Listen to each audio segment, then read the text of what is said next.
Hello guys, my name is Kevin Wisdom, a man full of wisdom, just like Solomon.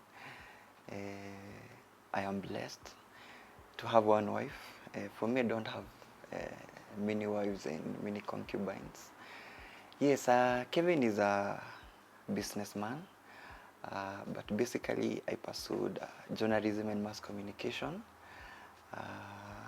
And for now, I'm in the line of graphics. I do graphics and design. Yeah, I'm also a photographer, though after COVID, niliweka kamera chini kidogo. Yes, and I'm happy to be here with my personal person. Yes, who is here? Let her introduce herself. Asiseme nilimsemea yote. Modhoni Terry is my name, married by the one and only Kevin Wisdom. I'm a beautician, fashion designer, anything to do with beauty and fashion, there. And we are the TKs.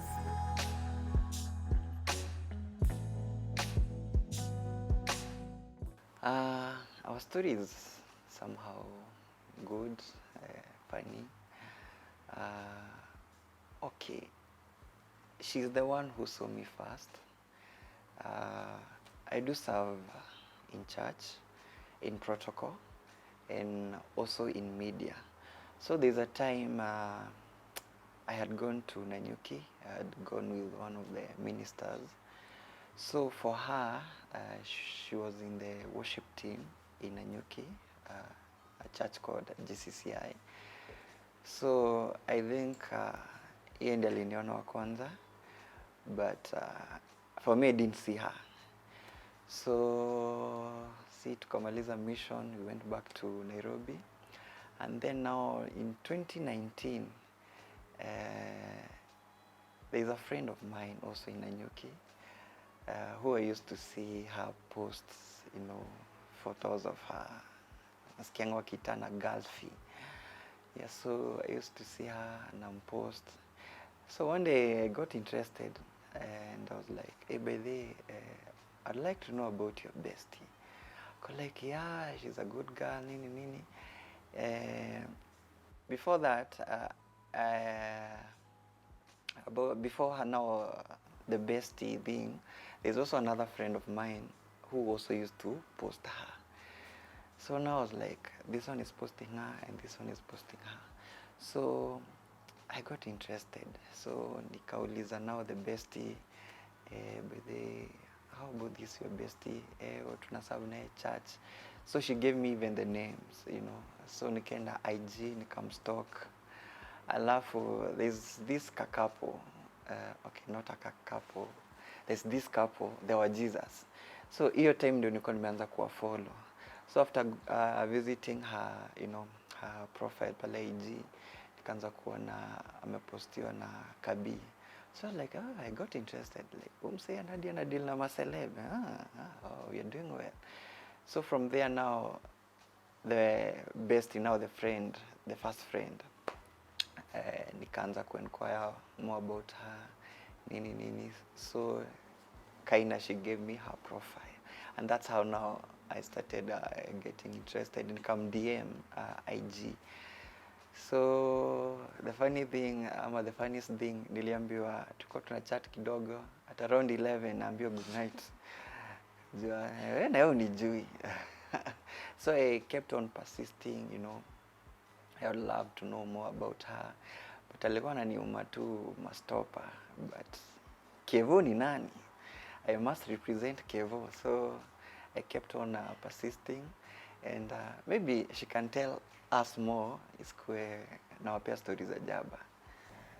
So he used to come church yetu, alafu but hiyo ndo home church kwao. So ile time yenye amevisit, I used to see him, but sikuwa interested na yeye. It's true, sikuwa interested, but I used to see him.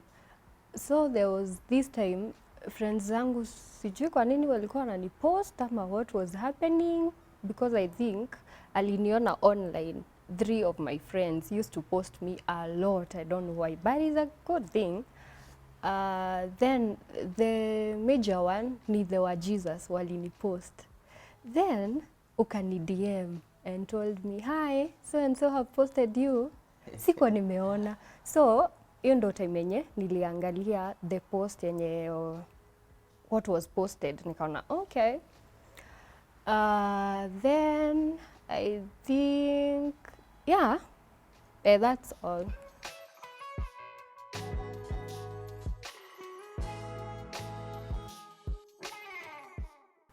We started by being friends for just online like 2 weeks. Then later he came to Nanyuki and we met. He came at my workplace. That's the first day I saw him now, like after being friends. And he told me you want to have a date with me, and the following day we had a date, and that's where the story began. Yeah, so yeah, I traveled. I think it was on a Saturday. So I went to her workplace, and actually her boss was my friend. So the boss thought nimekam tu kumsalimia, but the agenda was not the boss. The agenda was the girl who was working there. So nilifika masaa akienda home. So I gave her, push, tukata nini, tuka walk na yeye. Tukiongea, now we are catching up because ilikuwa ubeshte ya online, now we are on ground, tumepatana. So pigia tu story hapo, you know what I'm doing. By then I was also a photographer. I was taking photos. So, and for her, she was working in a studio that time. So we would share stories, photos, different camera, positions, angles, za take photos. Yeah, and after nimemfikisha hapo kwao, we decided to continue with the stories the following day, which was on a Sunday, now after church. So on Sunday, mimi nikaenda church fiti, mrembo unajua kwa pale hivyo, she's serving. Wao ndio wanashusha uwepo. So akishusha uwepo wa Bwana, anashusha hadi moyo. Yeah, so after service, I took her on a date somewhere too in town. To have something together. And so nikashare my agenda. Yes, my big 4 agenda. And she was like, hey, msee, tumejuana That's too fast. juzi tu na like, oh, no, we have no time to waste. We have no time to waste. So yeah, she was also, trying to play hard to get nini akanambia, I'll think about it.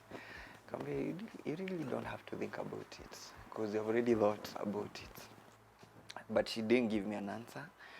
So we found it's almost 10. So I had to give her, nimpe a push. And akaenda home. So after alienda home, sijui ulinipea nini? The same day or after? I think it was after. Yeah, no, after akaniambia bedhe.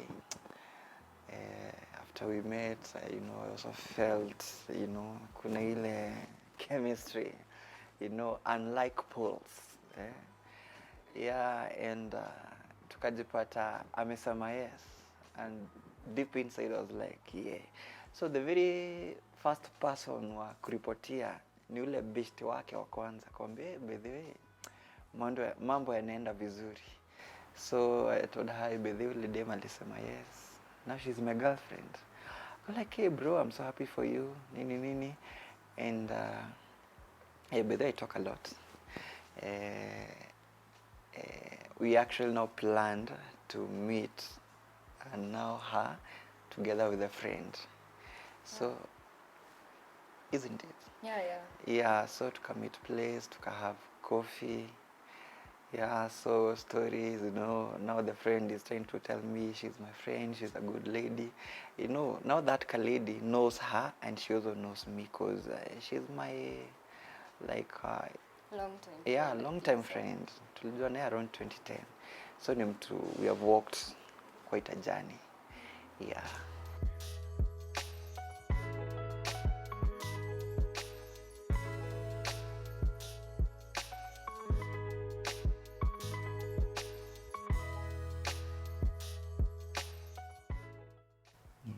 Hey, we enjoyed being together. Like after work, I used to go visit his workplace. At that point, alikuwa shapata ofisi ingine huko Nanyuki.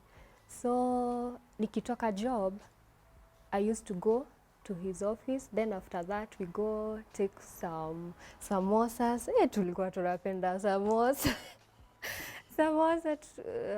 Then after that, have a walk and attend weddings. Harusi zenye tumeenda, tulikuwa tunapenda kuwalk, attend weddings and just having time. We dated for around 6 months, tukaachana. Then after tumeachana, tukaachana tena, I think tuliachana for 6 good months after dating for 6 months. Then later, now when we started dating, that's the first Valentine that now we were seriously dating. That was a good one. I loved it. Alikuwa nilienda kwake juu nilichelewa kwenye alikuwa amepanga date. So sasa juu it was late, nikapata asha transfer kila kitu yenye alikuwa amenipangia kwa place yake. After kwenda kwake, nilipata huko petals and all that. Setup ilikuwa poa, the gifts.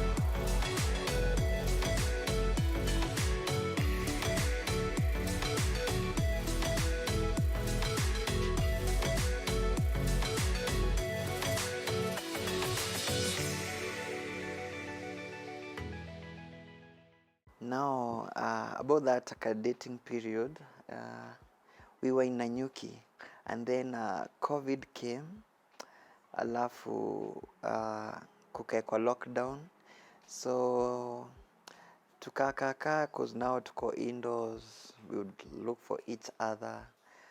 Then around June nikapata ka chance kakuhepa, nikakuja Nairobi juu had a house in Nairobi. So so we used to communicate, niko Nairobi, ako Nanyuki, and sasa hapo tukajipata mambo yameenda sege mnege na tukaachana. So after kuachana ndio hiyo tukakaa 6 months tumerudiana. So nikaona huyu msichana nikimwachilia ataenda sasa. So the funniest thing, I planned for the proposal rasho ikiwa Saturday. Proposal ilikuwa Monday. Who does that? Yeah, sikuwa nataka connect anything, but the reason nilifanya hivyo ni juu the lady who we were planning with, a proposal ilibako twice. So ilifika to a point I was like, now we have to do it or do it. So we pangad that proposal in a matter of hours, because I remember it was on a Monday. So nikapanga na huyo madam together with her friends, kulikuwa na photographer, Kapedo, stories za Kapedo msee, alinipanga proper. Yeah, so hiyo Monday tukapanga, nikakamtao, as I said, I'm a graphic designer. So nikatengeneza hizo nini hizo placards za will you marry me, teketeke, nikaorder flowers, nikaenda nikachukua ring. Actually ring nilichukua ya pili cause the first one I think nilimpima ikakuwa ndogo, so nilimpima usiku kama amelala. Alikuwa ametembea kwangu, watch ka movie, akalala kiasi, nikampima. So nikapata ring imekuwa ndogo. Na sasa sikuwa hata ajue plan zangu. Tukamaliza whatever, akaenda home. The following day nikarudisha ile ring. So nikaambiwa I have to wait mpaka hiyo namba, hiyo like ring size aipate. Yeah, so hiyo Monday sasa ndio nilienda nikipick ring, flowers, hizo whatever, hizo placards, nikachukua photographer, tukaenda Limuru. So Limuru nilikuwa plan kufanyia proposal kwa hizo tea plantations. Wacha gari ibako, ile gari nilikuwa niende nayo, no like the personal car. Nikasema hii kitu hata ikatae aje tutaipanga. So teketeke tukapanga one of the restaurants huko Limuru. Niko na geng mabeshte zake na pia mimi mabeshte zangu. Teketeke tukaipanga, but in the morning nilikuwa nimemcall nikamwambia prepare tutaenda photoshoot. So for her she knew tunaenda shoot, but in me ni proposal. So akaenda na nikamwambia bebe nguo. Sasa alikuwa bebe nguo extra ndio akifika Limuru ata change. So si aka change nini, kuna a friend sasa nilikuwa nimempatia kazi ya kumchapisha stories za jaba, waende restaurant wakunywe chai nini. Na sasa tukipanga proposal. So after we were ready nikamwambia muinvite sasa place yenye nilikuwa ndio twende shoot. Yeah, and she fell for that. Only to find jamaa amejipanga, and akiingia hivyo ndio akacheki tu petals, akashinda tu petals into wapi, but for her she knew proposal happened because unasikia relation ni Saturday. And that's how I proposed to her. Yeah.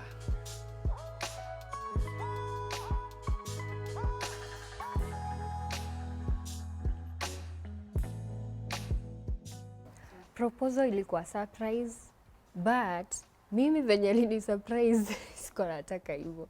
Nilikuwa nataka kama ni proposal, let it be January. If we are getting married that year, I should stay with the ring. Si kukaa nayo mwezi moja alafu natoa. That's bad. So we had a plan to na shoot ya Rorasho, so as we can have a photo for invitation ya Rorasho. Now akaniambia tuko na shoot, siko naitaka. Niko nasema but we can use another photos zenye tushaipigwa. But aka insist sana. Ali insist sana na kunituma speed light. Nipeleke speed light, I think Limuru. Yeah, Limuru. And nikaenda kwake nika prepare, nikaenda kwake nika pick speed light. After kuenda Limuru sasa nikaanza kumpigia, uko wapi keke?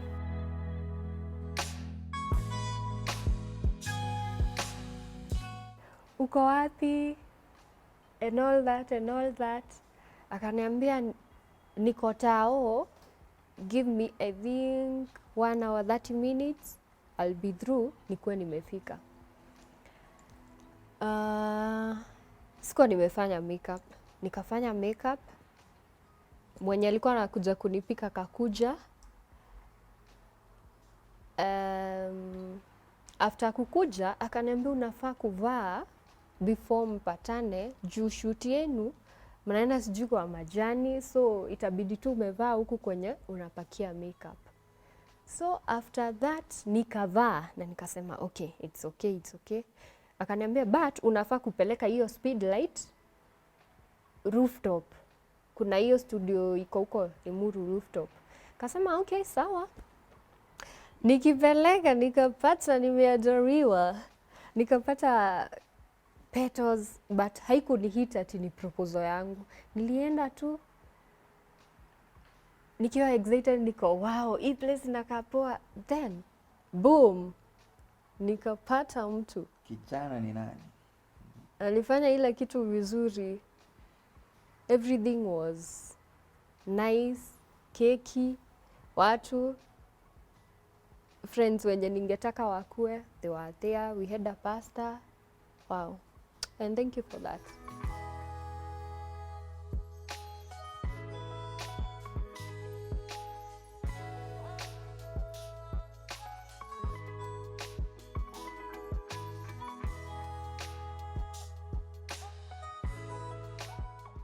Yeah, so let me hold my mpoa. So about Rurashio, okay, for us, we were not calling it like Rurashio, we were calling it Thanksgiving. Thanksgiving. Because, okay, basically, huwezi nunua mtu. No. The only thing you can do is just to go say thank you to the parents. Ndio. Yeah, so we planned for, the Rurashio was on like on a Saturday. So I had, on my side, I had prepared my friends, but from her side, yeye alikuwa amesema hataki like many people, alikuwa anataka tu family. Just like 30 people. Yeah, venye tulikuwa tumeenda before mwende now like story The za first dawa, visit. mnaenda hiyo na first visit, the second, sasa yenye mnaenda hadi na parents. So we had gone on with a few family members, so walikuwa nataka tuende hivyo. And in me was like, ay, si me no, lazima uende na Mbugi. At least wapige stamp. Huyu jamaa ametoka soko na ametoa mtu soko. Yeah, so that's what I did. I planned for around 50 people. My friends, both here in Nairobi and Nanyuki. But Nanyuki ndio wengi cause that's my hometown. Yeah, so tukajipanga. I remember that Saturday. Nikirash hapa na pale, nilifika hadi kwao ku make sure sound iko fiti. Okay, nilikuwa nimeassignia friends, but I know zile nini mse upata time ya kukiwa na such occasions, wapigwa na show, kunapata sijui mse wa sound, sijui mixer ilichapa, sijui nini. So I was there, nililand kwa everything is okay, nika make sure kila kitu imesetiwa. So nikarudi home, nika prepare na watu wangu. Yeah, and actually tulifika mapema nikampigia bedhi, tuko almost kuleni pause kwanza. Tukakula pause, tukongoja sasa wa prepare. So tuko hapo hivyo, tuko hadi na Pasi now, who was to be our best couple, Pastor Peter Kanjagwa. He is. Yeah, so ako hapo hivyo, kijana usikue na wasiwasi, mwambia niko na nguvu, niko ready. Yeah, and so after they were ready, katuambia tuende, and it was amazing. No matter the two hitches hapa na pale, kukosangi because now these are two families. Yeah, so kuna mahali kidogo tu, but everything went well. Actually tulijipata now the Thanksgiving imeenda up to 8. Hakuna mtu alikuwa anataka kwenda home. Tumekula keki, tumekula now like hizo nini zimeisha hizo, tukadance. Sijini inavyoshiisa mwingine, tukadance. And we are like, we need to go home because hadi wanatuambia tulale huko, tukalike hapana. Because now the following day it's on a Sunday, so kuna watu unafaa uende juu prepare your church. So basically I can say everything went well. As in we can't complain. It's something to say thank you to God.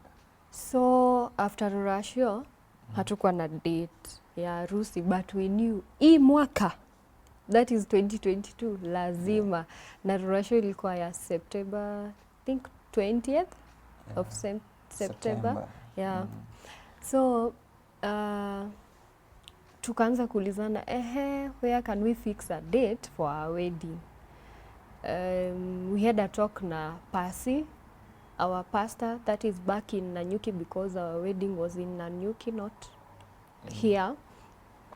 So tuka set second. Yeah, 2nd of December. So tulifanya vitu tu haraka, but it was a success.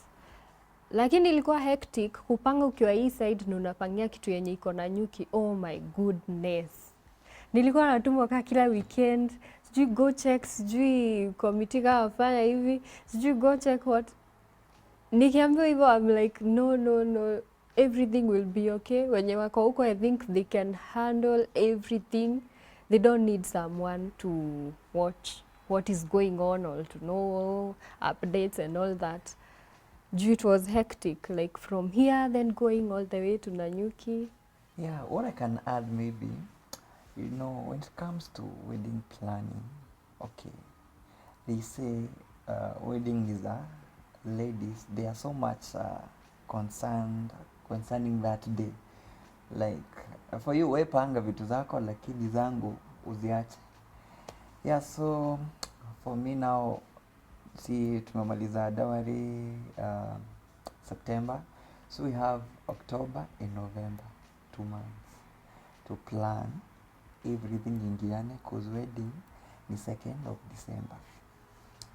So hapa tukaketi naye nikamwambia now we have to, you know, tujipange. Mmoja atakuwa naenda hii weekend Nanyuki, mwingine ako Nairobi. Mmoja naenda the other weekend, mwingine ako Nairobi. So and that's how we did, and that thing was hectic because traveling from here to Nanyuki, it's almost like 4 hours. So you can imagine, umetoka job Saturday, Nanyuki, lazima ulale Nanyuki. Why? Because now we have now the friends, because I believe as much as you can have that wedding planner, you also need friends when you are support. You know, there are things, kuna vitu huwa zinakuanga kwa wedding, like always like panga peke yako. Yeah, and everything went well. We can't really complain. Like God alitupa hiyo grace kupanga wedding na 2 months. Yeah, and it was amazing. 2nd of December, kijana akafanya ile kitu, akatoa mtu soko, ukabaki na bibi. Tukafunga hiyo maneno, nikasema kuna kulala kama panga tena. Yes.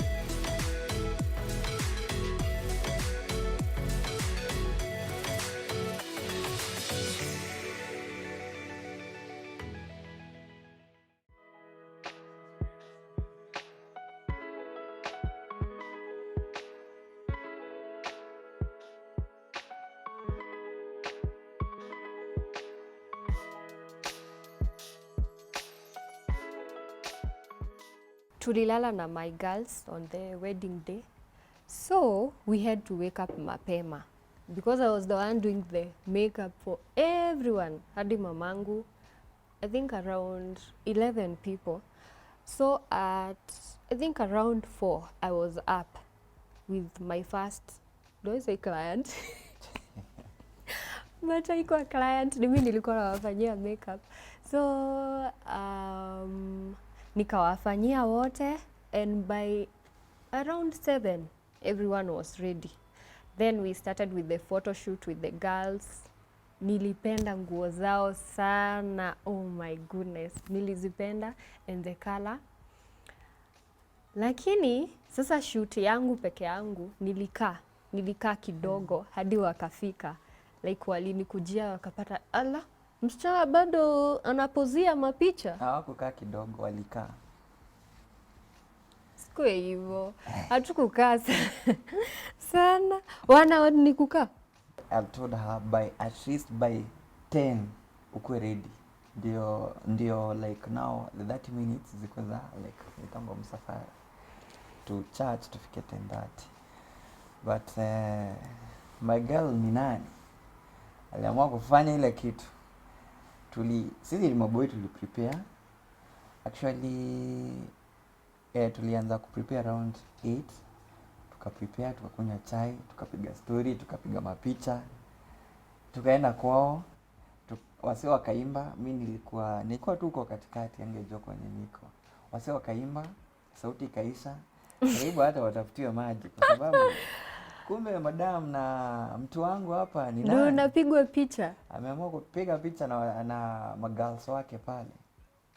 And anyway, kama vile nilisema inakuanga siku yao. So I had to understand. Katuliza moyo.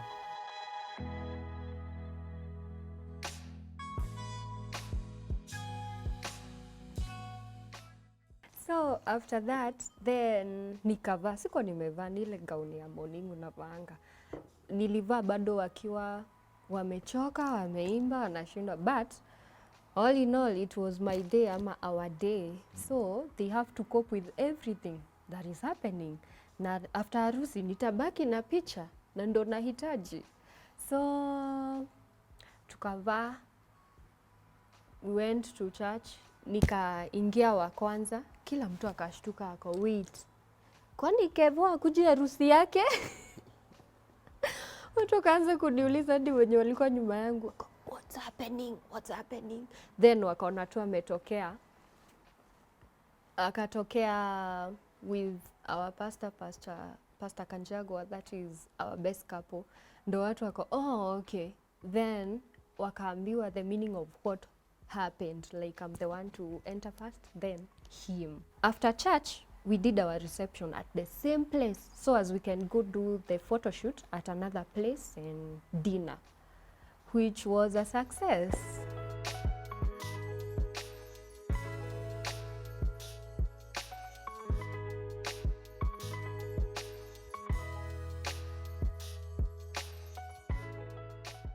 When it comes to planning for that day, it requires for you to have a sober mind, because you might make some decisions that might affect the D-Day. Because I noted now they are like nini tulipanga, because now our wedding was on a Friday. So for me in my mind I was like, hey, by the way, Friday wase wengi wako job. So little did I know watu walikuwa kuja. And sao wasenye tulikuwa tumeasainiwa job as wa deco nini. Yes, kila kitu ilikuwa fiti, but mse wa deco sijui aliamua alikuwa na event Thursday. Yeah. Naenda ground Thursday jioni 7 ndio wanaweka tent. Nilikuwa nasikia kuwapiga makofi. Poleni sana. So for us I felt I think ukiplan wedo pia ukue kwenye unaplania, because not like the deco ilitufanya ile kitu. Alitufanya ile kitu lakini ni sawa. Iko tu sawa. So we noted like if at all like we were there all through, like umse tungekuwa tumwambia by this time kwa umefanya hivi. We were making the communications, through the phone. So ni mtu hata mjamit. But now the team that was in Nanyuki, the committee, so wao ndio wako in charge kutuma do nini. Yeah, and that's how I noted, by the way, kupangia kitu iko mbali, it's not easy. And again, some of the things you like could decide kaiba wenye tuli decide like now tunapangia, but ni job ilifanya tuko na huko, but now the wedding iko huko. So like unaona those hassles, to be sincere, if at all tulikuwa huko ama wedding ilikuwa huko, kungekuwa hizo hassles. Yeah, so for me I noted, I think the best thing ni kupangia kitu mahali huko. Yes, as much as unaweza pia panga na wedding planners, pia lazima ukuwa hapo una make sure kila kitu iko sawa, otherwise huwezi wapangia patia watu wakupangia siku yako. Watakupangia venye wanataka, si venye unataka. For me it's walking down the aisle with my mom. Oh my goodness. Hey, and my dress. I loved. Ulipenda dress yangu? The dress was making a statement. It's true. Nilipenda dress yangu sana. Hata nirudie tena, I'll still use that dress. Yeah, I love the dress, and the makeup ya wasichana ilikuwa on point because I'm the one who did it, and also my makeup. And the dancing. We danced a lot. Yes, tulikula wimbo.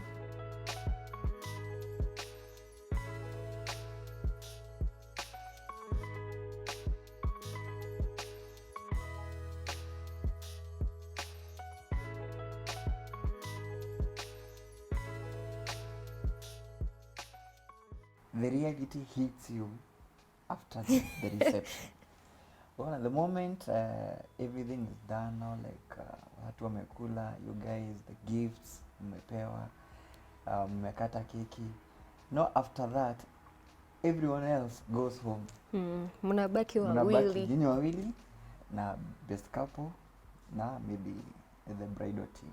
So now like the reality is here. Now I'm a married man.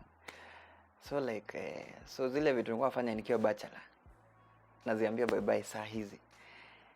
And again now this is a person like hamjaishi naye, you don't know much about her, cause the only part unajua ni ile ya like mkidate, haujui kama mtenda kwa nyumba a change aseme brother ingia kitchen, hata unajua kitchen ni wapi. Yeah, so for me yes there were expectations. Now I was like hakuna tena kupika cause bedhe nikiwa bacha nilikuwa kula vibaya cause umeenda job, you know, you're back when it's late around 11 12. No, like that energy ya kuingia kitchen hakuna, so whatever you find on the way una grab.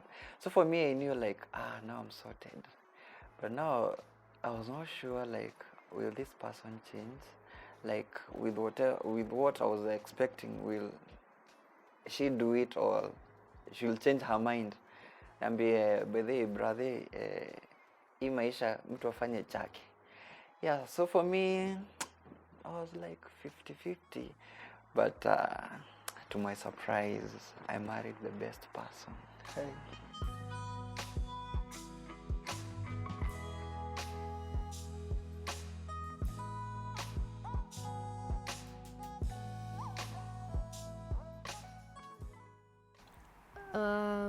I didn't have like much expectation. I was to go with the flow because unaweza kuwa na expectations alafu ziloiwe. So I went with the flow of whatever is happening is here, but all I knew ni ati hatuachani, we are married. Now for him it took I think around 3 months before ikuwe settled kwa mind yake, I'm a married man. So for me I used to kumwambia kitu ama namuuliza about kitu bado nafikiria huyu ni bibi ananiambia hivi, how do I treat her ama what do I go about whatever she is saying. For me I'm expecting he's the husband, let me see. Yeah, kwa zile za am I okay?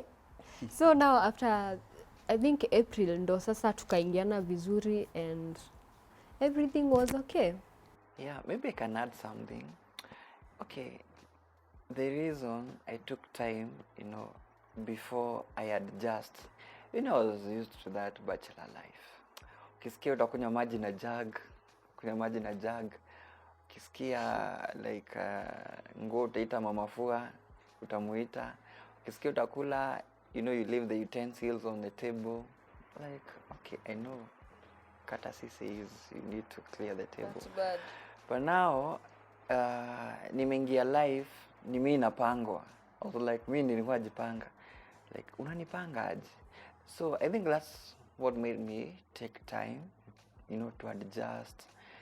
No, by then, no, I'm saying you're a married guy. And you know, I was also used to living with my boys. My boys ni wale tu, ukisikia mtapika, mtapika. Ukisikia mtaenda kukula kwa hoteli, mtaenda kukula kwa hoteli. Actually, there's like a restaurant somewhere mahali nilikuwa naishi nikiwa bachelor.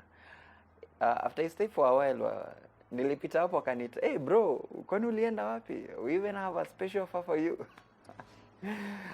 You know, they know that I got somebody who is pangaling me.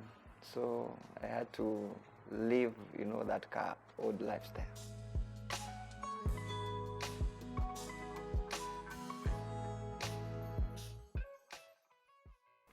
Usikuwa na expectations mingi, hizo ziko over the bar. Like, oh, this man should be doing this and this and this and this. Just flow with everything that's gonna happen throughout the years. Utapata like change, which is a good thing. I think marriage is a lot of work. And marriage is one thing where you come, you know, like it's no longer about you, it's about now the person now you're married to, cause otherwise ukikuja na zile nini za it's about me, bro, utaumia sana. So for now, for those who are thinking of you know, getting married, I can say it's a good thing, by the way, to get into marriage, and actually advise mostly my generation or our generation, because tumeamua ni kwani unachukua msee unakaa kijani na yeye, or unaamua mama. No, have one specific lady, settle na yeye, you know. And actually even the word says he who finds, you know, inakam na favor. He who finds a wife, you know, kupata wife inakam na favor. So there are doors that can't open when you are single, when you are bachelor, you know. Yeah, so guys, don't fear, you know, to get married, you know, to get into marriage. It's a good thing. Yeah, mnaingianga huko ainanga any manual or any memo. Mnaingianga huko tu mnajipanga, mnapanga mambo yenu na inaingiana. Yeah.